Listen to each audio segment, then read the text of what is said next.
Dear ladies and gentlemen, it's the 71st day of the Russian invasion and the 9th year of the Russian war on Ukraine. I'm Andriy Shevchenko, and on behalf of the Ukrainian Media Center team, I'm welcoming all the journalists who keep telling the world about our fight for freedom.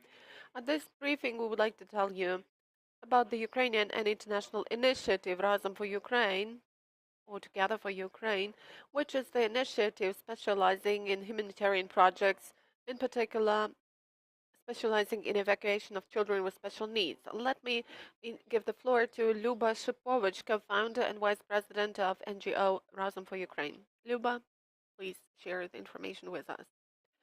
Welcome to everyone. I'm Lyuba Shipovich. I'm the co-founder and vice president of the Ukrainian American organization Razom.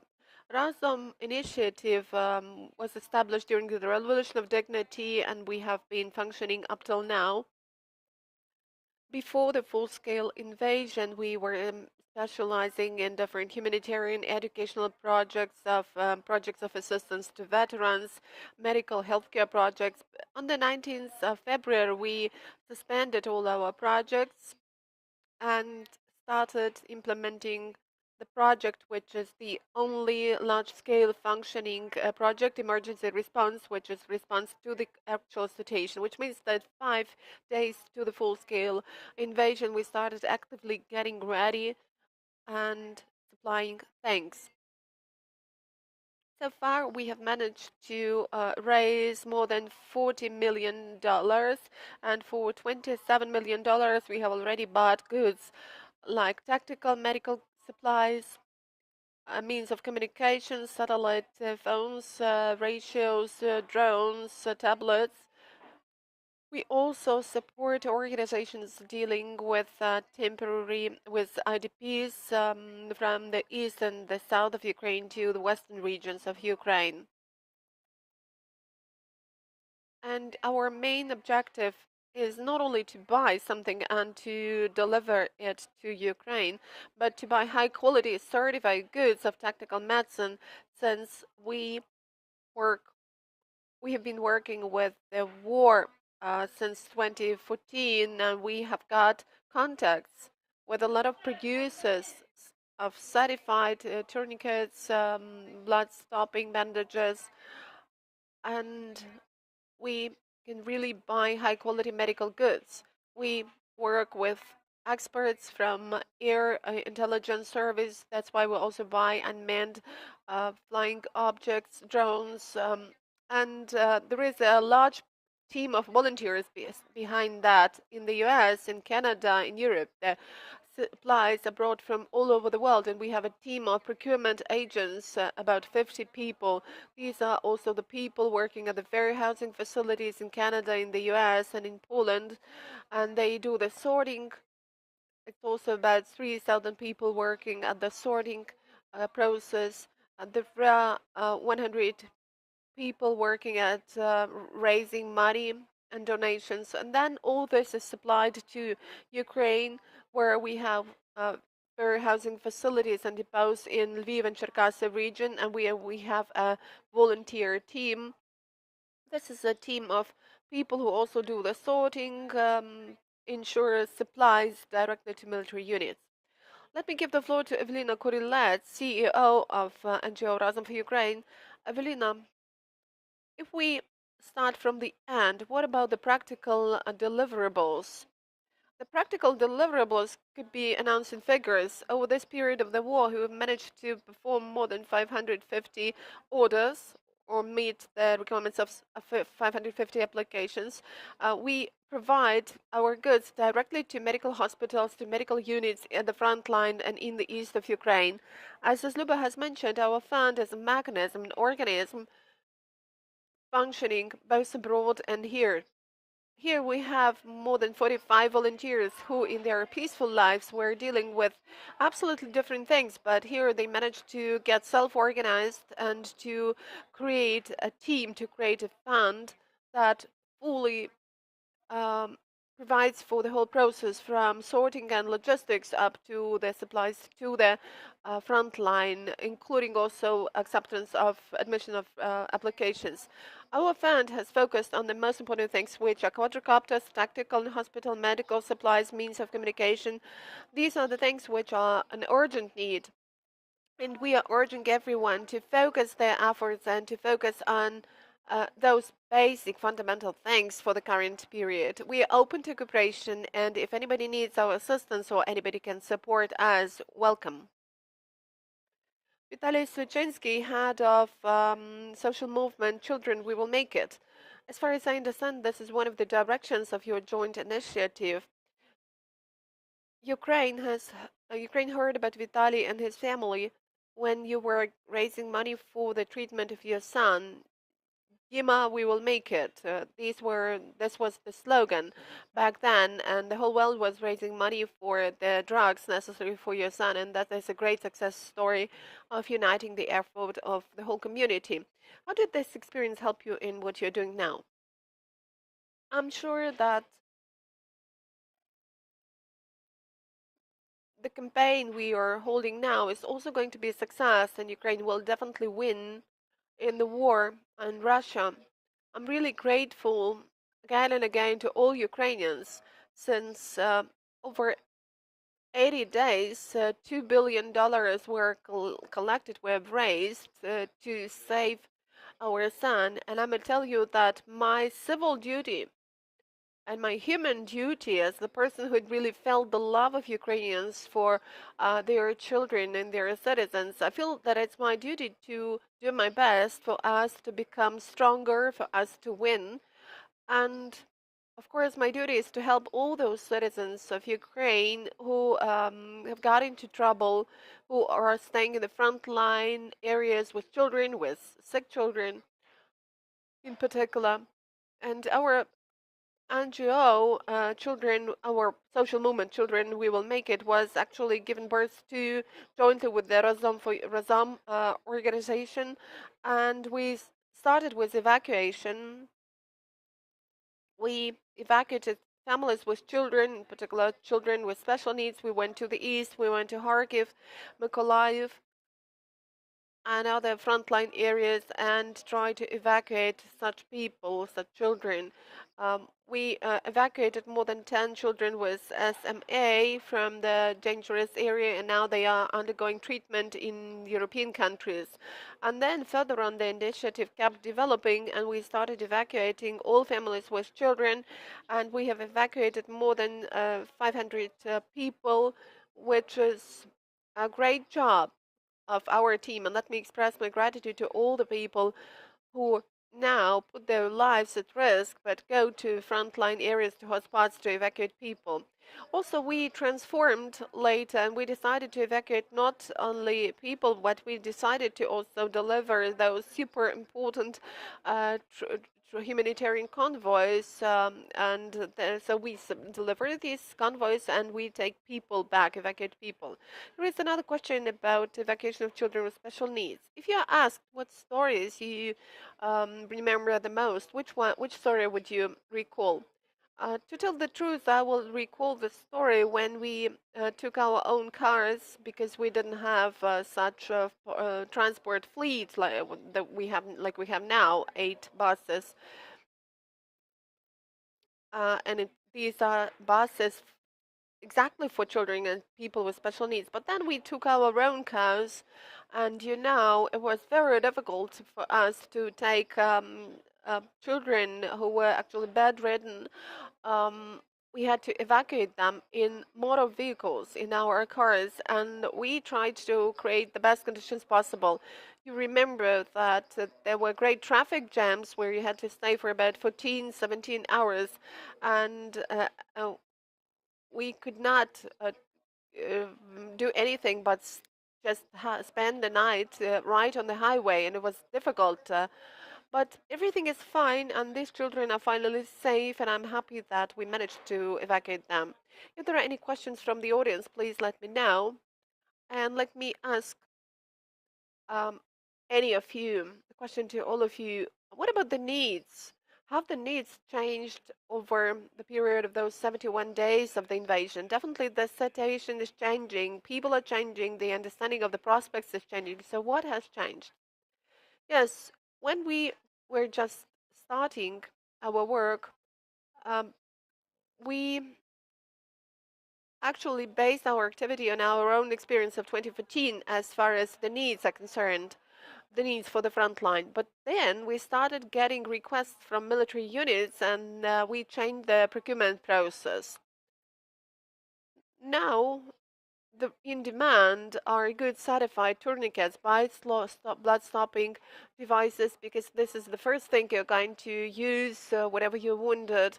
Also the bandages, the blood stopping agents. These are the things which are difficult to procure because the world was not ready for such large scale demand. The world was not ready for the war in the center of Europe, in a country with 40 million people. That's why these tactical medical supplies are of greatest importance. Also, there has increased the need and the demand raised by military men for quadricopters because, first of all, a lot of them are destroyed, and these are the things which enable um, to lift above your head and to see the situation around you. So instead of sending people, intelligence officers, to check the situation, you can use this equipment, which is not cheap, but it's much cheaper than human lives. And when you ask about the secrets of this Ukrainian self-organization the whole world keeps admiring, what do you say? How do you explain why Ukrainians managed to do something which probably not many other nations could do? Well, first of all, we don't have any other choice, and we do realize that our independence, our freedom, and our future, the future for our children, depend on on us, and this is our responsibility. We are doing our best. I'm urging everyone: don't ask who's doing what. Don't give any assessments. Don't ask when the war is going to stop. Think about what you have done today for us tomorrow to remain a free and independent country, for us not to have orcs on our independent territory. Mikhailo Butsurkio. So $40 million is a lot of money, and there's a saying in the humanitarian aid business, it's easy to raise money, but it's difficult to spend it. I have a question of the following is, with the Russian side continuing to bombard train lines and other supply chains, do you have a contingency plan to get your aid from the West to the front lines? Because we're hearing, for example, from some UN agencies that their warehouses are full, they're not able to get their aid directly to the front lines. So is there a plan B, so to speak? І я додам, що разом з нами є Тарас Репицький, керівник. And we have here Taras Repetsky, the head of the logistics direction of Razom. So Taras, if you have anything to add, please, you're welcome. And contingency plans from the day one. We have a few parallel logistic ways through Poland, through Bulgaria and Romania, and through Czech Republic.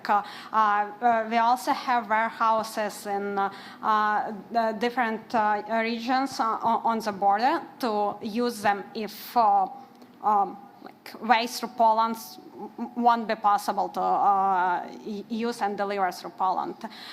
So yeah, we have these plans, we tested them, and currently we deliver some packages to Odessa via Romanian border.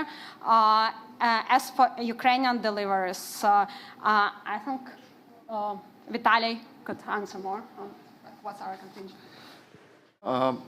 Що стосується So as far as Ukrainian supplies are concerned, in cooperation with our logistic warehousing facilities, we are rather efficient, and we have been rather efficient in our process, which starts from the moment of shipment of goods to our cars, and it takes us about 2 days to deliver goods to any front point hotspot at the front lines And actually, so it takes just 2 days from the moment we get the goods to our cars.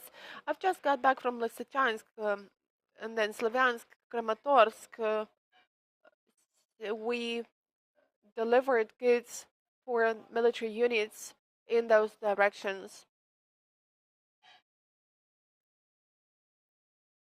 And let me also add for the journalists who are following this topic that we need to realize what Russia calls the strikes along their weapons and military machinery corridors are also the strikes on humanitarian convoys, routes, and civilian infrastructure. This is the attack on the civil infrastructure, which is important for the survival of our country. Also hearing anecdotal evidence or reports of people fighting, going to the front line with not enough uniforms or boots and things like that. In fact, I saw a letter from the Zaporizhia military administration asking for tinned food for their men and women. With all the millions of dollars of aid coming in, it's hard to believe that they're still in this condition on the front lines. Do you have any thinking about that or explanation on why that may be happening?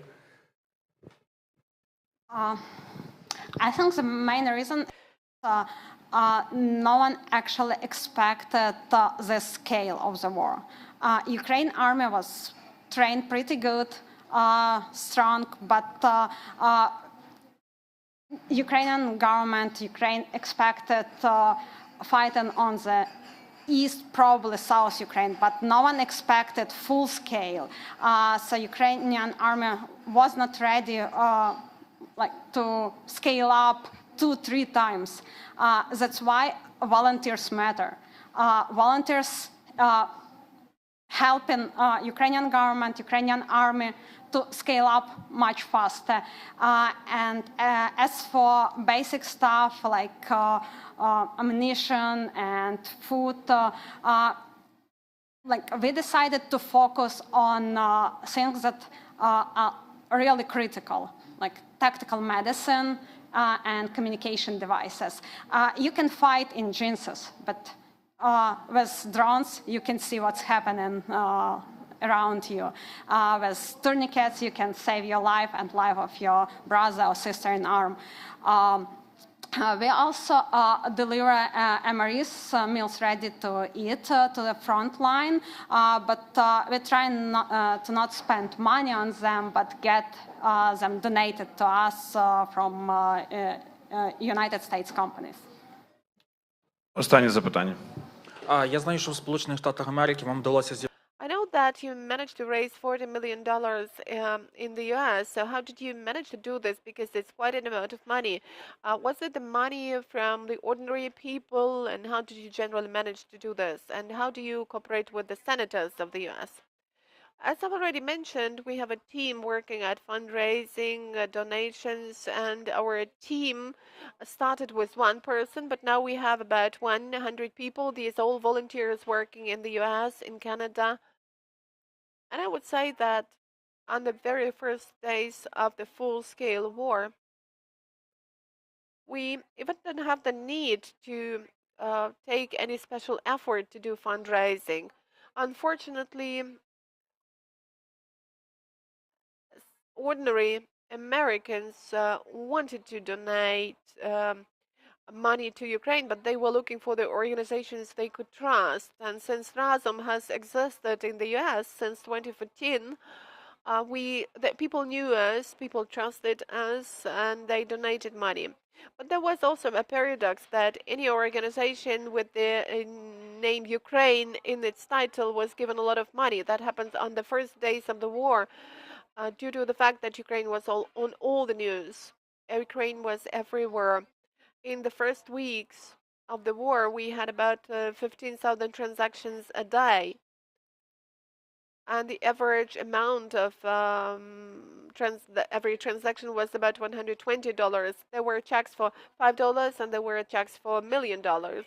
But these were mainly individual donations made by ordinary U.S. citizens. Unfortunately, the interest in everything has been subsiding, even the interest in the war. So the revenues are not that substantial. Now we work with corporate entities, involved companies, sports teams, musicians, politicians. We also have the advocacy team uh, that has regular meetings with senators, with congressmen in the U.S. and deals with advocacy, in particular advocacy of supplies of weapons for Ukraine.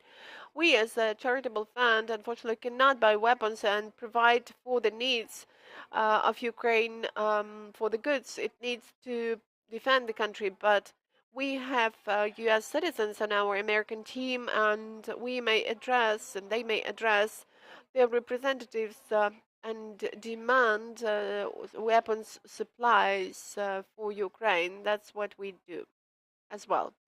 Ukrainian American Initiative Razom. Thank you.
Dear ladies and gentlemen, it's the 71st day of the Russian invasion and the 9th year of the Russian war on Ukraine. I'm Andriy Shevchenko, and on behalf of the Ukraine Media Center team, I'm welcoming all the journalists who keep telling the world about our fight for freedom.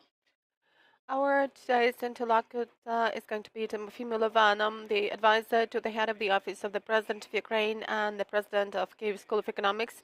Tymofiy, let me start with the focus for this year. According to the World Bank's estimates, focus, and the estimates of other institutions, there are grounds to expect a substantial decline of the Ukrainian economy, and the figures are from 40 to 50%. So what is your assessment of the condition of the Ukrainian economy for the current period? That would be the figure of 45% of the World Bank and 35% of the other institution. But during the war, GDP is not the indicator for the real state of economy. Let me take my salary. My salary is now 5 times lower than before the war because we have limited the salaries, but I work probably twice as much. According to the formula, it appears that I work 5 times less. So my salary is lower and my added value is lower and there is a decline, but in fact we work more. Or let's take an IT guy who used to do programming and now is at war. Of course, there will be some losses in terms of salary or in terms of the product he used to develop, but in fact he's saving lives, and that is what we need now. So the GDP rate does not correspond to the wartime. It says that as compared to what we had in the peaceful times, we will produce 50% or 30% less than we used to produce in the peacetime. But that's clear because spas, saunas are not that much of importance. Some consultancy services are not that much of importance now. Fashionable food in restaurants is not something we need, but other things are needed and they are not included into this indicator. So it would be right to look not at GDP but at how many people get salaries, how many people really do their job, and what companies have problems, how they meet those, solve these problems. So what about your forecasts? One third of companies have suspended their activity and are trying to get relaunched. About 3 to 5% of companies think they will no longer be able to work. But at the same time, 6% of entrepreneurs have launched new businesses. So it's like 1 to 1. One third of companies have already started paying their salaries and have the same level of orders that they used to be, and one more set of companies have salaries at the level of the pre-war time, which means that two-thirds work fully or partially, and one third of the economy faces some problems. What about the changes in the Ukrainian economy? How has it changed currently? And probably you can forecast this somehow for the future. Well, it depends on the industry because some industries are in greater demand and there is no demand for some other branches. Let's take IT. The IT industry now faces certain challenges because their clients, Western clients, sometimes because of the happenings in Ukraine, reject the orders and claim that they cannot afford to work with a company which is located in Ukraine, the country which is at war, or vice versa. And there are more demands for some artificial intelligence related to military activity or to applications which are now being developed in Ukraine. So structural changes are taking place for some companies. Some companies get more jobs, while some companies are losing their clients. If you have a look at the agricultural industry, the situation is similar. Those staying in the east, for example, yesterday I had a personal talk with an agrarian whose property was taken away. There was looting that 100,000 tons were stolen. And his task is how to record this on the legal basis to recover something after the war. But some agrarians are having their own campaign in the central Ukraine or in the western Ukraine, and their challenge will be how to export these goods because Odessa is blocked. They need to be readjusted to export via the west, via railroads. If we take small networks or large networks of product sales, some of them get closed, but some are developing, like at Silpo, we can see that they were during the war. They have changed their range of goods and they have simplified. They have got rid of some luxury goods, but they got all the essentials, a lot more of them. And we can see that over the first 6 weeks of the war, there was a shock. It was impossible to find bottles of 5 liters of water. But now, when you enter those networks like Ataba, even in the areas which are close to the front line, there is water there.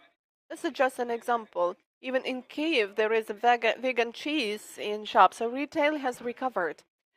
To put it simply, there were about 6 or 7 weeks with great shocks, but companies either went bankrupt or adjusted.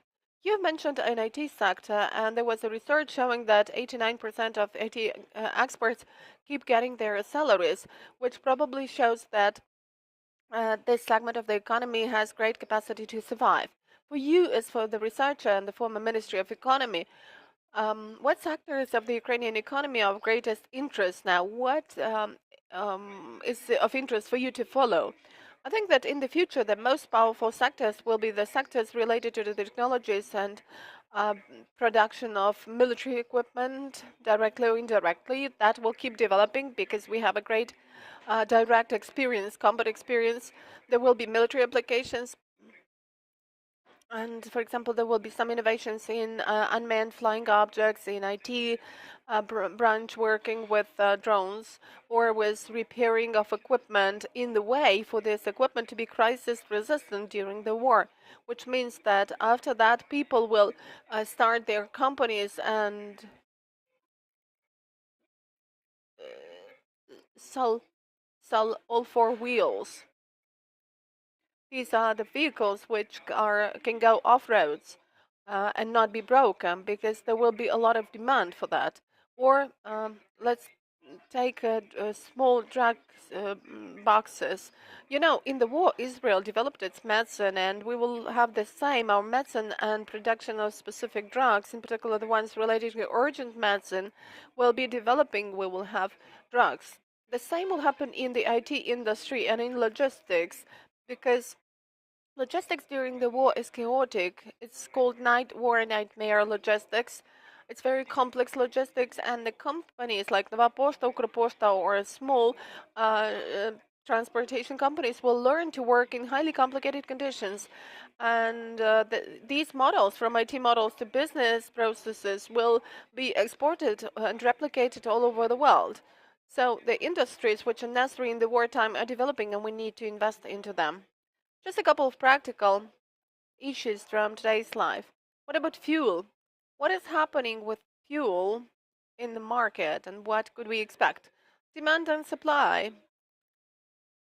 In fact, that is a very simple example of a very simple process. The supply is much lower than demand is. Demand has increased because of the sowing campaign, and the supply has decreased because logistics has become higher in price because of lack of regulation of the prices. And the other thing is that supply has gone down because of the bombardments of oil bases and of Kremenchuk in particular, Kremenchuk plant.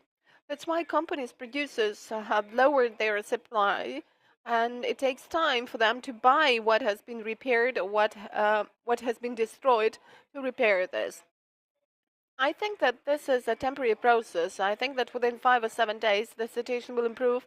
I have myself seen people thanking queues for 10 times, changing their phone numbers to get fuel, not in the amount of 10 liters, but 50 liters. It's panic. You know, in 2014, everybody went to banks and ATMs, and now there is the same situation with fuel. People try to get fuel even if they don't need this fuel. And I know the example when one person stayed for an hour and a half to get 2 liters. So different things happen. I think that in a week or two, the situation will improve. What about the foreign exchange rate? We can see that over the 71 day, the exchange rate has not changed a lot. So how do you manage this? Is it a real exchange rate, or are there any artificial factors that restrict its rise? How successfully are we coping with the situation? Well, as far as finance, oil, and food are concerned, during any war, starting with the war in Iraq or Afghanistan or Syria, and well, you may take any war. everything is falling down. The bank system crashes, there is no fuel, and there are problems with water and food. We don't have those problems. And the fact that there has been a rise in the exchange rate of 10%, this is an unprecedented case. It was due to the National Bank, which did everything right. They learned through their mistakes in 2014, and this experience enabled them to react correctly in 2022. The exchange rate is also kept stable due to standard classical restrictions for import, and now only critical import is paid for.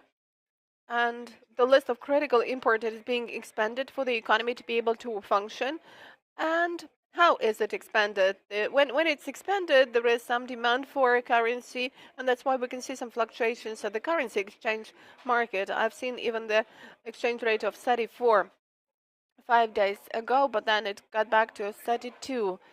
We will see such fluctuations, and during the war, it's a very good situation if compared with other countries. But we need to be ready for the fact that there will be fluctuations. We are at war. Kyiv School of Economics is making calculations for the losses of Ukraine in the current war. What about the estimates? Well, it's about $600 billion for the country of direct and indirect costs. The direct costs which are recorded, and we realize that in practice we have much more of our destructions that have not yet been recorded, and that relates only to some material things. For example, if you had something at the warehousing facilities and it got burned, it's not direct costs, but the very cost of the warehousing facility belongs to direct costs. So $600 billion, this is just direct losses, but I would say that all in all it's about $92 billion, or we may say 100 billion. Does it conclude what citizens have lost? No, it does not. That's why real figures are much higher. What about your assessments? What could we speak of? Well, for example, this week we have made an assessment of the cars lost, because there was a public row that 30,000 cars were imported with no taxation. And we made an assessment of how many cars have been lost, and 30,000 have been imported and 89,000 have been lost, 3 times more than imported. So 1.3 billion lost by people only on cars, and these are second-hand, these are used cars. And if they buy the cars, the recovery cost will be even higher because of the risks during the war.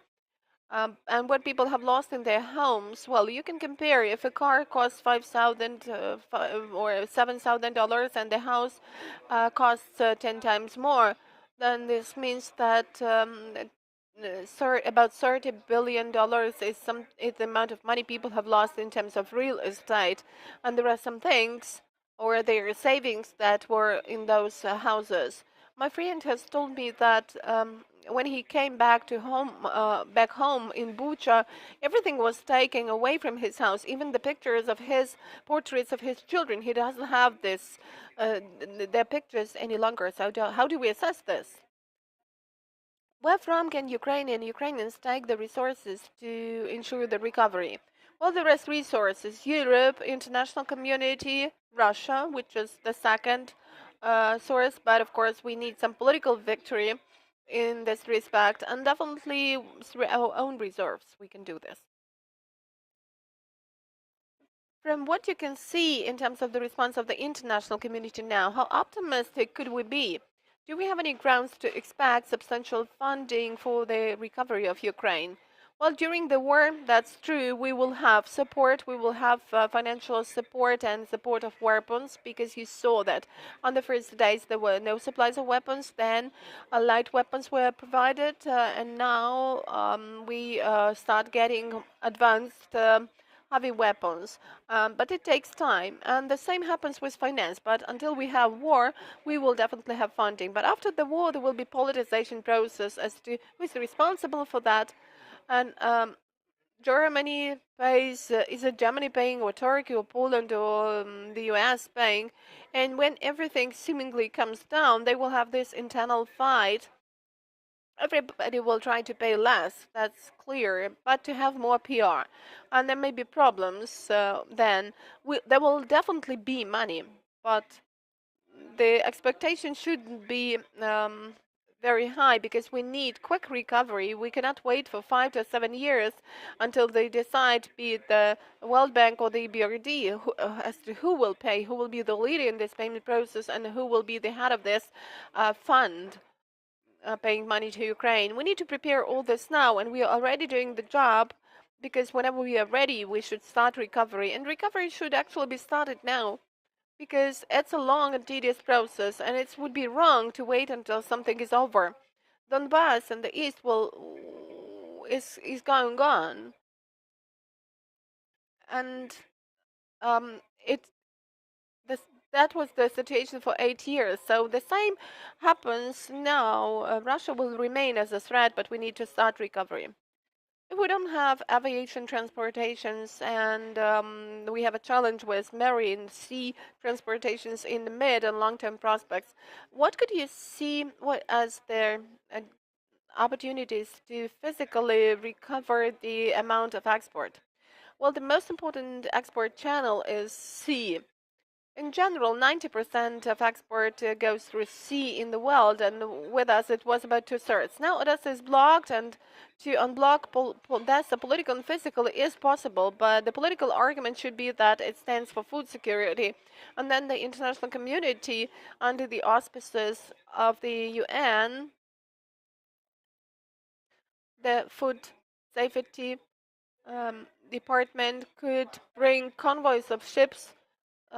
And if we can take grain by sea, we will have enough resources to export all the other things by railroads across the western border. So we are working on this, and we are having the international campaign, advocacy campaign, and we need to achieve unblocking of Odessa. Then everything is fine. If this doesn't happen, we need to build the capacity by their export by railroads, but it's not an easy process. The last philosophical question to you, as to the person who is well aware of the Ukrainian state machinery from the inside and has the experience of watching and monitoring the Ukrainian state from the outside. Війна – це шанс для України. If we say that war is a chance for Ukraine for recovery, for changes, for healing, for recovery of economy, improvement of the state machinery, state apparatus, what are the opportunities you could first think of?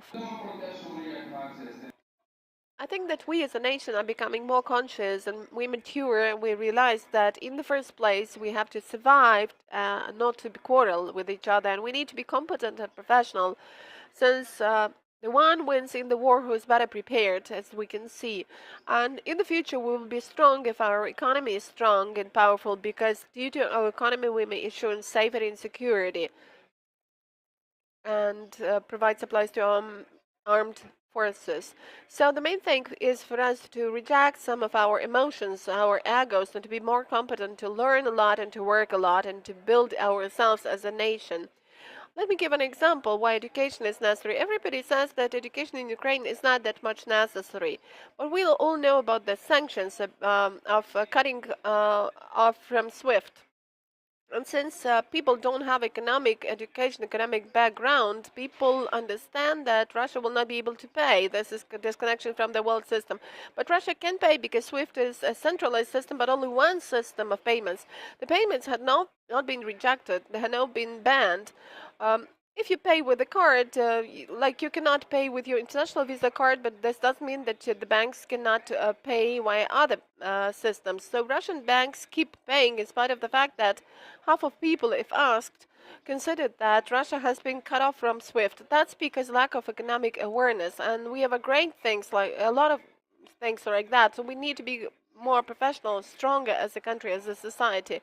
And the state machinery requires reforms, higher salaries, but more competent people. This is a standard experience in any company. Thank you, Tymofiy Mylovanov, the president of Kyiv School of Economics, advisor to the head of the office of the president of Ukraine. Thank you. Our next briefing is at 2, and we will have Anatoly Bondarenko, the mayor of Cherkasy, online with us. Thanks a lot to you. So Cherkasy is the city which had a missile strike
Dear ladies and gentlemen, it's the 71st day of the Russian invasion and the 9th year of war of the Russian Federation on Ukraine. I'm Andriy Shevchenko, and on behalf of the Ukraine Media Center team, I'm welcoming all the journalists who keep telling the world about our fight for freedom.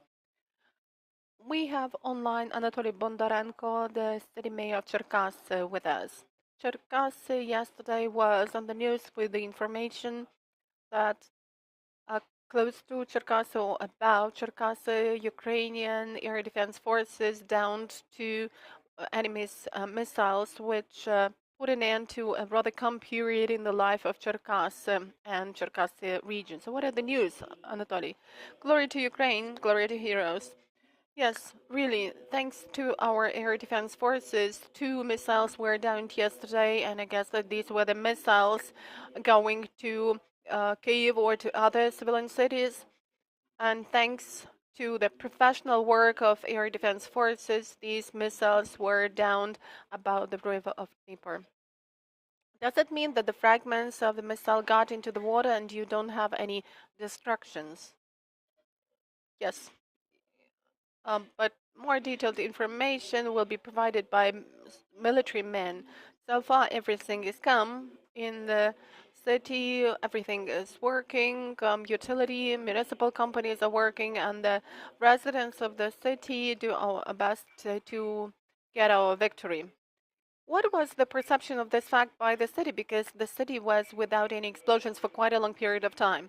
Well, there were quite many people in our city, more than 19,000 people who live here on a permanent basis. I mean, the ones who have come from eastern regions, and these are the registered people. And all in all, I guess that there are about 45,000 people from eastern regions. So these are the people who have already lost their relatives in the explosions, who have heard those explosions. So the response, the reaction was rather calm in our cities. The city is ready and is ready to work in the wartime.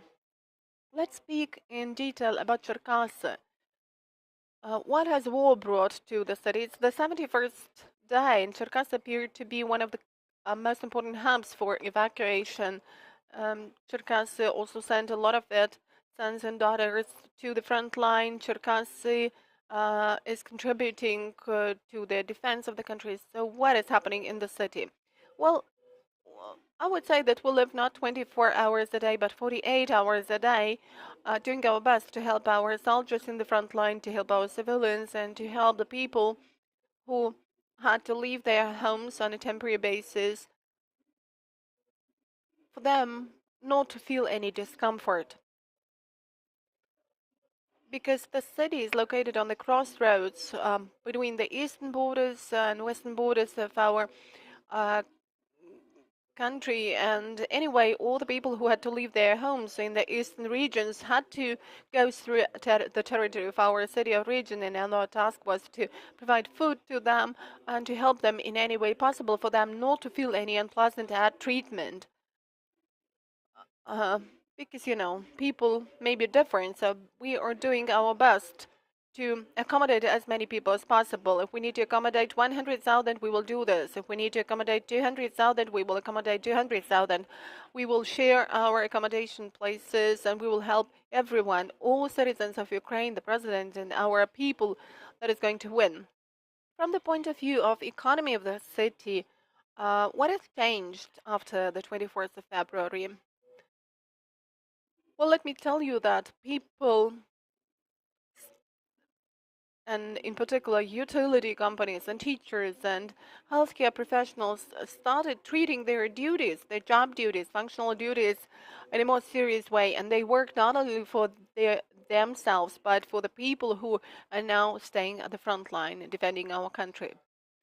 The whole country knows the phrase that Cherkasy will resist. It's a slogan, and I think that each of us may now say that Ukraine will resist, and it is resisting. So when you asked about the future, when you ask what happens next, and when the end to all this could be seen, what do you answer? Every citizen of Ukraine wants this to be over as soon as possible. And we realize that Russians just want to destroy our nation. And within this time, we have understood that we are far ahead than they are. We have pro-European values.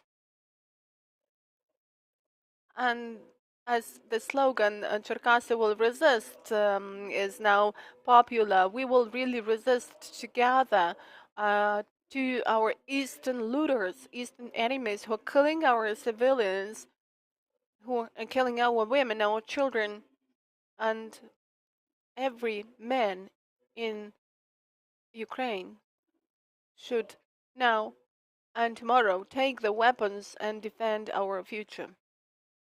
Anatoly Bondarenko, the city mayor of Cherkasy, thank you for the talk. Glory to Ukraine, glory to heroes. And that is the last briefing for today. So please follow the announcements, stand